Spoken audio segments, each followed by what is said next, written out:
Hi guys, welcome back to the channel. My name is Rebecca and on this channel I go for all things accounting, finance, Excel and investment related. So if you like this kind of stuff then please do consider subscribing, and otherwise let's get straight into the video. So in today's video I'm not going to talk about anything that is technical.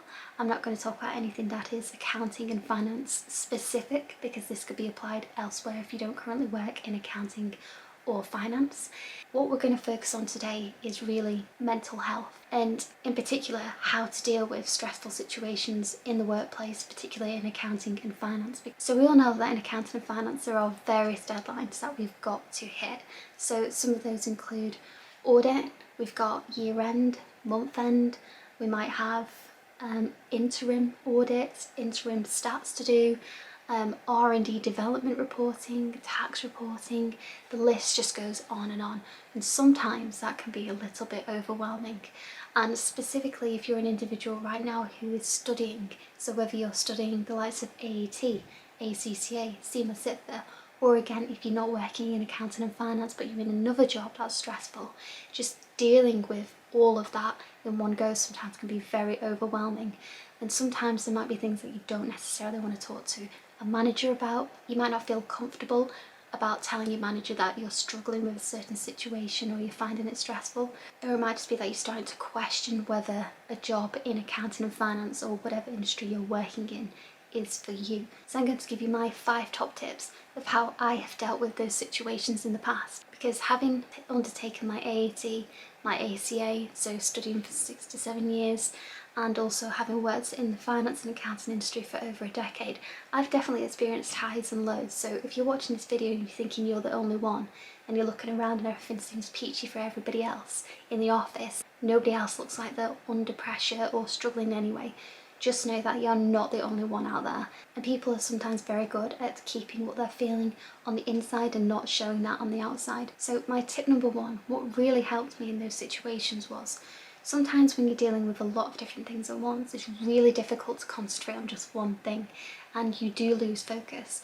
And there's been various studies that prove that if you are trying to multitask, sometimes that's not necessarily the best thing to do. So if you're trying to spin all the plates in the air at once, some over here, and trying to get tasks done, that might not work for you.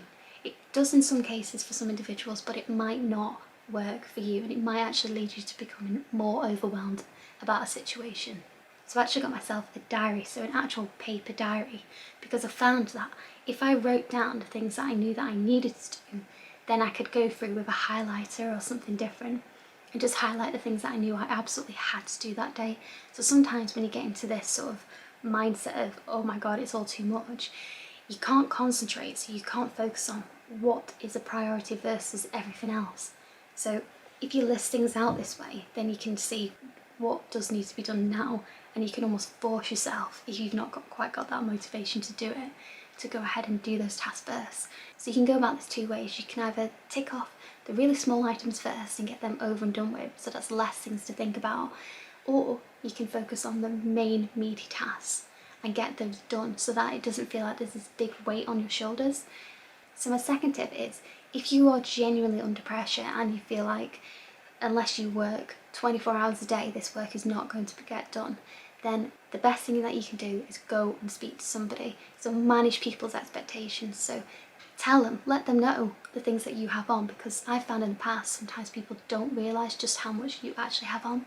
So if you provide them with that information, whether that be the first time they've heard it, second time, third time, it doesn't matter, and you say, you know, these are the tasks that I've got to do, which one of these tasks do you want me to prioritise first? And sometimes you'll be surprised at the answers that you get, and individuals might say, actually, you know, push that back a week, push that back a couple of days, as long as you get this particular thing done first, then I'm happy. So that again can reduce the anxiety that I feel and just that overwhelmed feeling of I'm never going to get any of this done. So my third tip isn't something that you can put into practice straight away.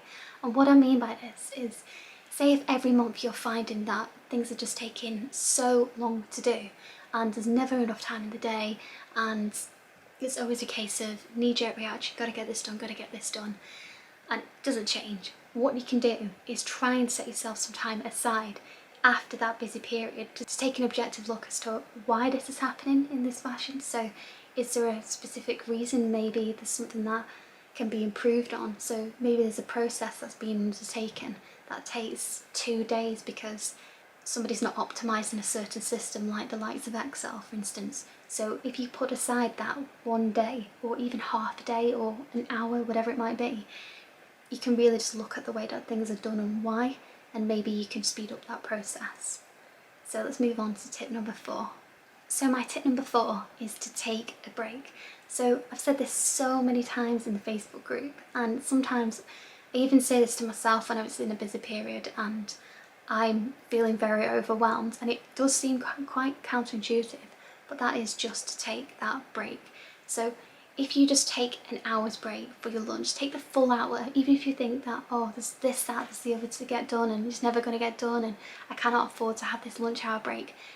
Trust me, take the lunch hour break, because sometimes when you're not thinking about something, you can really flow through that information in your mind and come up with a solution. So there's been so many times where I've gone for a walk during my lunch hour, come back to the work I've got to do and think, yeah, I was doing that all wrong. Start again. This is the way I need to look at it and approach that situation. The other way of doing that as well is if you're spending hours and hours in the evening working overtime to get something done, sometimes if you leave that and come back to it the next morning after you've had time to rest and your brain to recoup, then again, something becomes clear all of a sudden that helps you to do that task a lot quicker there and then. So it might seem again counterintuitive to take a break if you've got so many things going on. So all I can say is that taking that break in the past has helped me immensely, and it might also help you too. So let's move on to my last tip. So my last tip is going to seem really cliche, but make sure in these busy periods that you are getting enough sleep. So I know this is something that everybody's heard from being a young child, but trust me when I say that getting a good night's sleep just again helps you to really focus the next day. So there's nothing worse than having so many things to do that you can't think straight because you're tired, because you're fed up with whatever it is that you're doing, and it just seems like it's never going to end. But getting that sleep helps you have a different perspective and a different attitude to that work. So if you've got enough sleep the night before, you're going to come in with a fresh start looking at that piece of information or whatever it is that you've got to get done, versus having no sleep and then coming in tired again, you're fed up, you don't want to do whatever it is you've got to get done, which is all just counterintuitive. So getting that sleep and really taking that time out for yourself in the evenings, as opposed to working those ridiculous additional hours to get something done, you'll be surprised at how much quicker and proactive you are at those tasks compared to if you hadn't had enough sleep. And the last thing I'll say is that if you've tried all of the above and you still feel as if you're overwhelmed, you're stressed, you really find it hard to deal with the tasks that you've got to do, go speak to a manager or go speak to a friend, go speak to family members, because I do feel that sometimes sharing a problem does feel as if you halve that problem. So it can just take that little bit of bearing off your shoulders if you share that with somebody, and specifically if you talk to your manager, there might be something that they can do in order to reduce the amount of tasks that you've got, or try and help the situation by maybe sharing the workload or maybe giving you a little bit more time to get those tasks done. So if you've got any experiences of your own or any tips of your own, then feel free to put those in the comment section below, because I'm sure there's at least one person who could use those tips. And otherwise, consider subscribing, and I shall see you on the next video.